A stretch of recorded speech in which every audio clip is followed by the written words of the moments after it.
retour aux origines.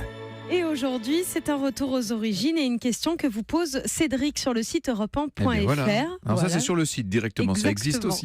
Pourriez-vous nous expliquer, Franck, comment s'est passé le découpage de la France en départements ? Oui, vous savez, une petite chose, on en parlait depuis très longtemps, de ces départements. D'ailleurs, le terme, il date de 1665, sous le règne de Louis XIV. C'est à ce moment-là qu'on prévoit cette départementalisation du royaume pour des raisons purement fiscales à l'époque. Et Louis XVI, en juin 1787, par un édit, a recommandé cette division des provinces en entités plus petites. Donc, c'était dans l'air, si je puis dire. C'est évidemment la révolution qui va faire advenir cette réforme parmi tant et tant d'autres.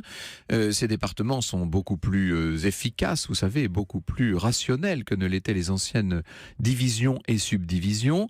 C'est l'abbé Sieyès qui a eu l'idée de tout ça, qui a formalisé cette idée en tout cas, et c'est Thouret qui va présenter en septembre 1789 ce projet devant l'Assemblée constituante qui va prévoir donc la création de 80 départements.